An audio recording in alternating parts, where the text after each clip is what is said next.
I don't think I ever saw the house when it was empty. By the time they gave me the spare key, in an envelope with my name misspelled, the moving truck had already come and gone. The walls were already covered in framed photos of her engagement, her maternity shoot, a printout of her ultrasound. The kitchen was already stocked with her monogrammed mugs and wine glasses, etched with Bride Tribe. They gave me a tour like I hadn't helped fund it. Like I wasn't the ghost in every corner. "This is the guest room," my mother had said, hand resting proudly on a doorknob like a realtor. "If you ever want to stay over." She smiled at me like that was some kind of gift. But the mattress, in there was a leftover twin from my old room, the one they never brought to college, because I never went. I was 17 when the acceptance letter came. Brown envelope, crimson crest. I remember running downstairs with it clenched in my hand. Dad was watching a rerun of a basketball game, volume loud. My sister had her friends over. The whole kitchen smelled like hairspray and flat iron smoke. Nobody looked up. "Dad," I said, trying not to sound as breathless as I was. I got in. He muted the game, didn't stand, just nodded. "That's good. That's Ivy, right?" My mom peeked her head in. "How much is that gonna cost?" I blinked. "I have the fund. Grandma's, remember?" They glanced at each other, one of those silent married couple looks. Then she said, "We'll sit down and talk about it later." We never did. I found out about the house from a Facebook post. A photo of her on the porch, holding a giant paper key, surrounded by balloons, and a banner that said, "She said yes to the address." I stared at it for a long time. The shutters were the same forest green Grandma always loved. The caption read, "So blessed. First-time homeowner thanks to the best parents in the world." No mention of the college fund. No mention of the sibling still living in a rented apartment over a pizza shop, working shifts she was too tired to cry after. They invited me over a few weeks later, for dinner. My sister said it like an afterthought. "If you're free, you should come. Mom misses you." The "mom misses you" part always shows up after something's been taken. The dining room was too clean. Her husband, the guy she met 2 weeks after breaking up with her high school boyfriend, toasted with a glass of Pinot and called it family. I noticed the piano in the corner. My old one. The keys still chipped. They moved it here. Didn't even ask. Later that night, as we washed dishes, she handed me a set of pastel keys on a pink keychain. "It's for emergencies," she said. "And maybe if we need a sitter now and then." I stared down at it. Her baby hadn't even been born yet, and I was already being pre-written into the background of her life. I took the keys. Said nothing, but I noticed the chipped spot on the kitchen tile. And I remembered the exact price the tile had cost. Because I bought it. The key stayed in my coat pocket for 3 weeks. I never added it to my ring, never gave it a home. I'd fidget with it during subway rides. Sometimes I'd find myself gripping it too tight, the jagged edge digging into the skin between my fingers. Like my body was trying to remind me of something my heart had already buried. They never once said the words out loud, that the money meant for me had gone to her. But that's the thing about betrayal. It doesn't need to be spoken to be felt. It echoes in the silence. There was a drawer in my apartment that I rarely opened. The one with old school notebooks, half-burnt candles, and the folder labeled applications. I pulled it out on a Thursday night, when the neon sign from the pizza shop below flickered too loud to sleep through. My rejection letters were in there, the ones I received after I tried to defer for a year and reapply. One said my file was incomplete. Another said I missed the deadline. One was kind enough to say, "We wish you the best." I used to blame myself. Maybe I didn't follow up enough. Maybe I should have pushed harder. Now, I blame the kitchen backsplash in her home, because it cost the exact amount of my first semester. When the baby came, it was a group text. A photo of pink hospital socks and a squishy face wrapped in muslin. "She's here," Mom wrote.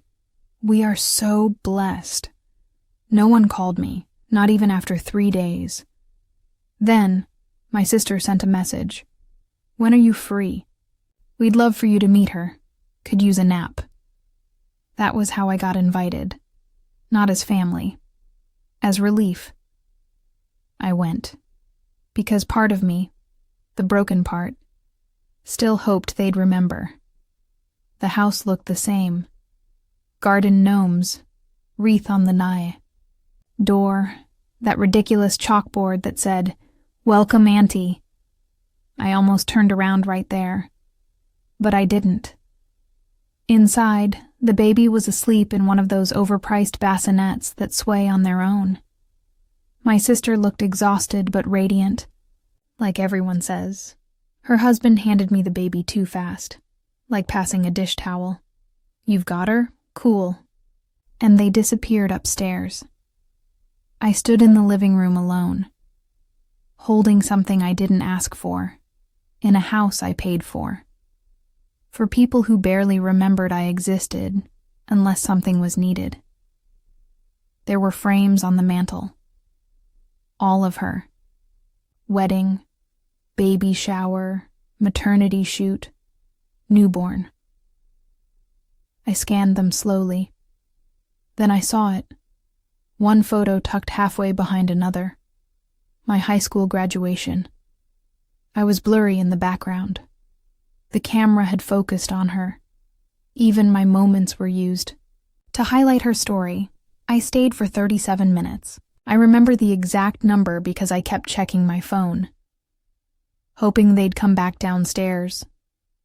Hoping someone would say thank you. Or even just, "How are you?" When I placed the baby back down, I whispered, "You'll learn faster than I did." Then I walked into the kitchen, opened the drawer next to the stove, found the pink keychain, and slid it inside. No note, no goodbye, just silence. The drawer closed with a soft click. That was all. It took them 4 days to realize the key was missing. Not a call, not a text, just a passive little message in the group chat. Mom. "Hey, honey, did you take your spare back? Sis said it's not in the drawer anymore. XOXO. I stared at it, rereading the lowercase XOXO, like it meant something. Like they hadn't handed me a set of responsibilities dressed up as affection. Like I wasn't always expected to absorb the overflow of their lives and never spill back. I didn't reply. Instead, I let the message sink down into the chat log like a pebble thrown into a deep well. No splash, no echo. They never followed up, which told me everything. It was around that time I started getting my mail forwarded. My landlord said I could go month to month if I needed.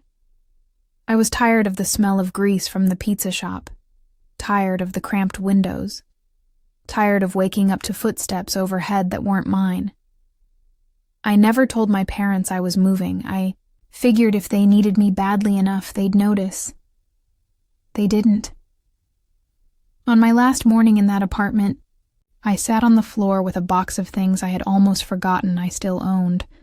College brochures, birthday cards from Grandma, a crumpled to-do list that had FAFSA circled 3 times in red pen. I unfolded an old hoodie from the university I never got to attend. Still smelled faintly like cinnamon. Maybe from that one fall, I thought I'd be leaving for campus and bought myself a candle to celebrate. I never even lit it. I wrapped it in the hoodie now. It didn't feel right to throw it away, but it didn't feel right to take it either. My new place was nothing special, just a studio with high windows and silence. Real silence. Not the kind filled with unsaid things and leftover expectations. There, I made my first cup of tea in weeks. I didn't use the gifted mug from her baby shower. I poured it into an old chipped cup I found at a thrift store. It had a hairline crack down one side, but it held everything just fine. It felt honest. 3 weeks passed. Then came a voicemail. My sister, breathless, but not out of worry. Out of inconvenience. Hey, not sure if you're getting these, but we were wondering if you're free this weekend.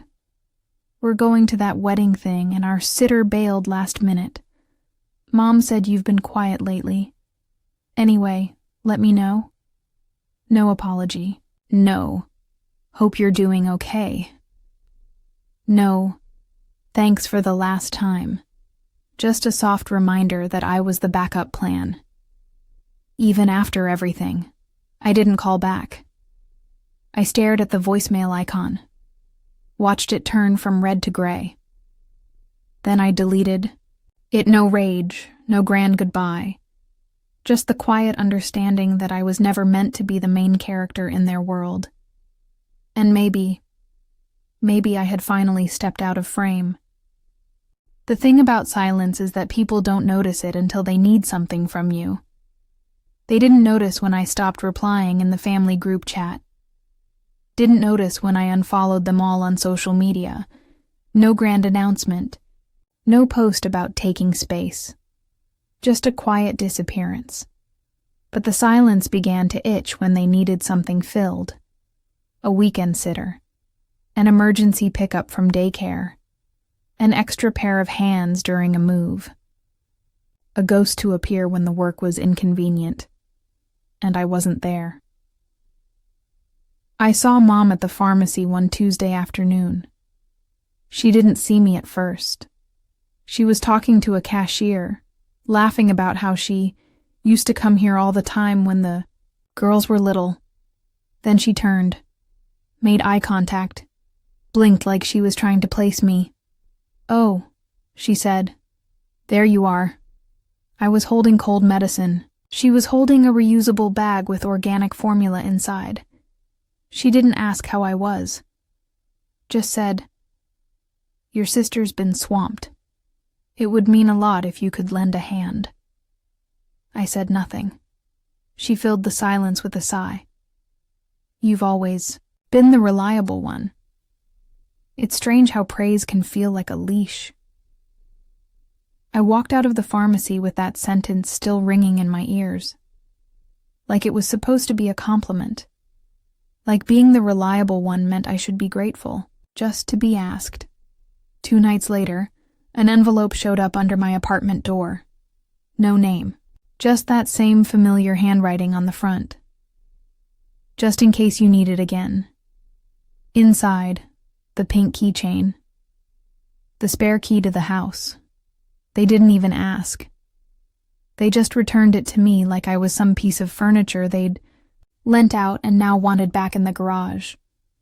I stared at it for a long time, held it in my palm until the metal went warm. Then I dropped it in a glass of water. Watched the pink dye from the keychain start to bleed. It looked like something melting. I didn't answer the follow-up texts. Her. "Hey, not sure if you saw, but drop the spare just in case you changed your mind. Her. Again. No pressure. Just miss having you around." Her. Later. "Mom said you've been acting weird lately." I thought about writing back. Just once. Just to say the truth. That I wasn't acting weird. I was just done pretending this was a family. That every unspoken slight, every reallocated dollar, every missed birthday or skipped milestone had added up to a debt I was no longer willing to carry. But I didn't. because they don't earn clarity when they ignored every quiet cry I gave them before. Instead, I waited until the weekend. I took the key out of the water, let it dry on a paper towel, then slid it into a new envelope, crisp and clean, and mailed it. No note, no name, just a return to sender. I hadn't logged into the old account in almost 2 years. The one tied to the trust fund Grandma left me. It wasn't supposed to be touched until I turned 18. And even then, it had stipulations. A percentage released per year, unless used for higher education. A structure she put in place so I'd never feel stuck. But the structure was never honored. They found the loophole, transferred it on my behalf once I deferred college, claiming they were using it for family purposes, for housing security, for something she could grow into. No one ever told me what was taken until I saw it for myself. 137,142.17. Gone. Line after line of transactions, renovation companies, down payments, a suspicious transfer labeled consultation that matched the week her fiancé got laid off. My stomach twisted as I scrolled through the digital receipts of my own erased future. And then I found it. One thing left. A small holding account I must have forgotten existed. It had less than 1,000 in it, but it was still mine. Still untouched. Still under my name. That was the moment the idea came. Not revenge, not really. Just balance. I didn't want to hurt them, but I didn't want to keep giving. So I opened a new account. Private. Sealed. Then I transferred what little was left. And I added one more thing to it. The last birthday check Grandma had written me, the one I never cashed. Still folded inside the card that read, "For college or for courage. You'll know which you need." I deposited it into the new account and renamed the account Courage Fund. A week later, I got another text. Her. "Hey, could you help this weekend? We're behind on bills and trying to avoid hiring someone." Stared at it for a long time, then typed, "I'm not available anymore. No apology, no softness. Just the truth." I hovered over send, then added, "Also, please don't use my name when you apply for the babysitting tax credit. I already saw the form you submitted." I pressed send. No reply came. That night, I deleted the group chat, turned off read receipts, muted every notification tied to that side of the family, and for the first time in years, I didn't feel like I owed them anything.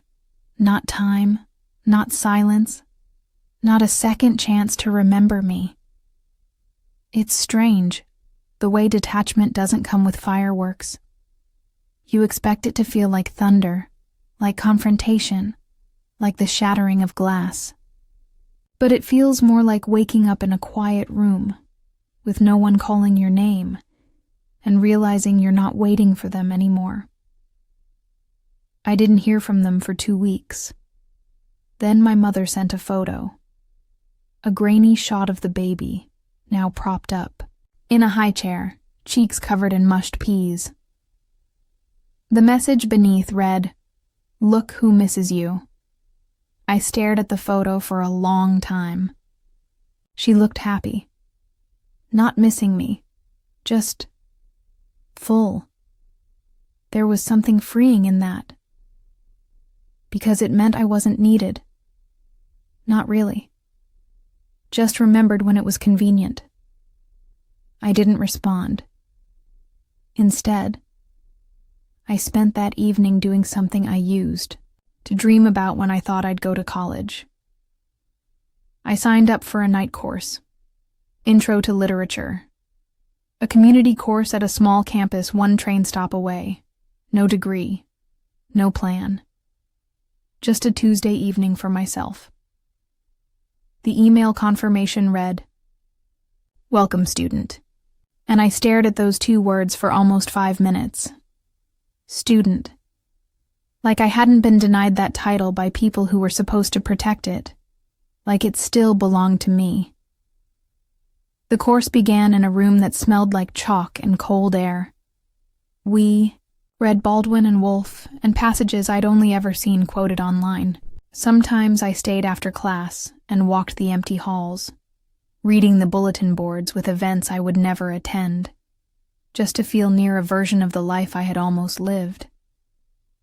And still, somehow, it didn't feel like loss. It felt like returning. One night, while walking home, I passed a corner cafe with soft jazz playing from a cracked window. Inside, a group of women around my age were laughing, their coats draped over their chairs like they belonged. I stood across the street just watching.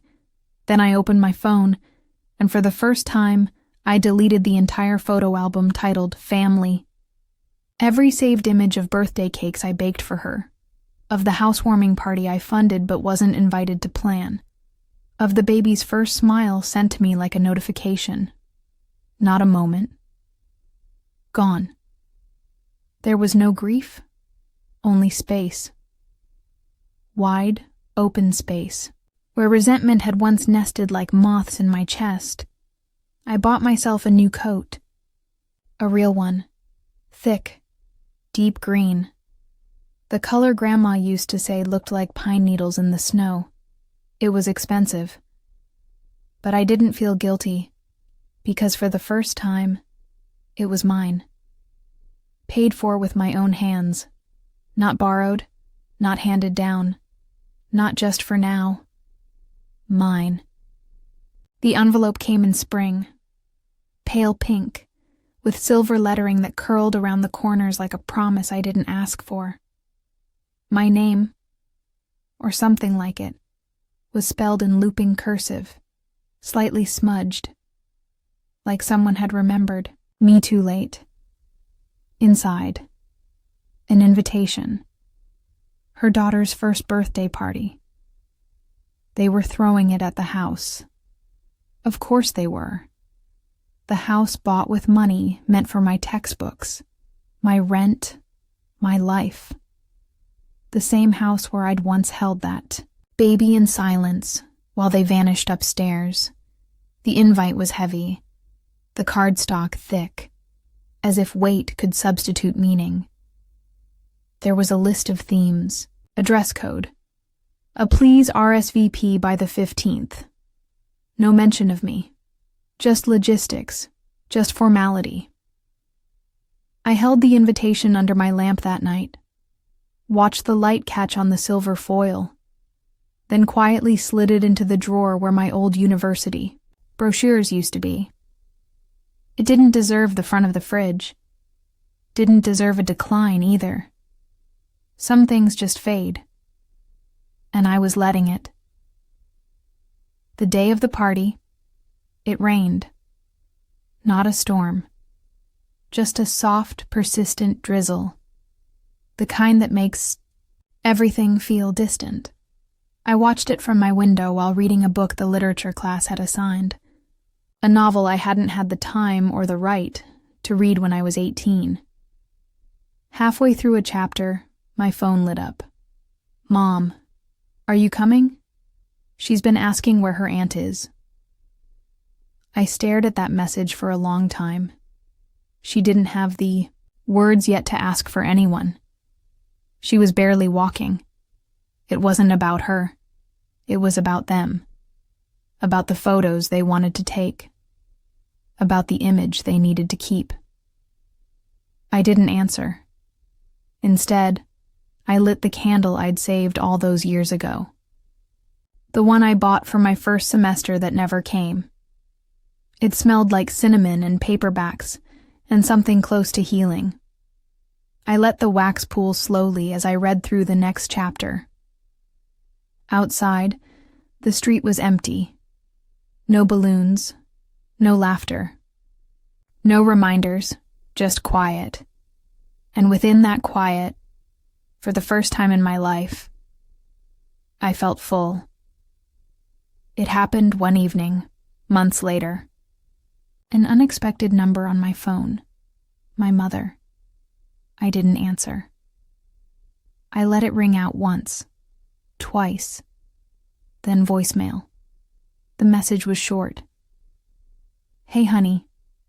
Your father's in the hospital. He asked if we could all come. I told him I'd try. Let me know." She didn't say his name, didn't say what happened, didn't ask how I was. Just an obligation cloaked in casual concern, like every call before it. I sat with the phone in my hand for a long time, felt the weight of that request settle against my chest, not out of guilt, but out of habit. Because even after everything, the money, the memories they rewrote without me, they still thought I could be summoned, still believed my forgiveness could be inherited like furniture. That blood could bind what neglect had hollowed out. I didn't go. Instead, I wrote a letter. Not for them, for me. No postage, no envelope, just pen to paper. You asked where I went. I didn't leave. I was pushed, slowly, quietly. One forgotten conversation at a time. You say you miss the version of me that gave everything, but she's not coming back. She grew out of your silences. She learned to sleep without waiting for the door to open. She built a life where her name is remembered, not borrowed. I folded the letter, slid it into the back of a book I'd finished reading twice, and placed the book on a high shelf, where I wouldn't need to see it, where it could rest. Weeks passed, then months. The texts stopped coming. The photos, the group chat updates, the guilt-laced invitations, all gone quiet. I imagined they'd rewritten me again, the estranged one, the sensitive one, the one who pulled away. Let them. There's power in no longer needing to correct the story. Last winter, I saw them at a grocery store. My sister, holding her child on one hip, scrolling through a list with the other hand. She didn't see me, and I didn't make myself seen. I turned down a different aisle, picked up a box of tea, went home to a room that was small, quiet, and fully mine. I ended that year by lighting the same candle, one final time. It had burned low, almost to the end, but still held enough wax to scent the room. As the flame flickered beside my window, I whispered a name I hadn't spoken in, a while mine. And this time, I didn't whisper it like a question. I said it like it was a door, one I had closed myself, and kept closed.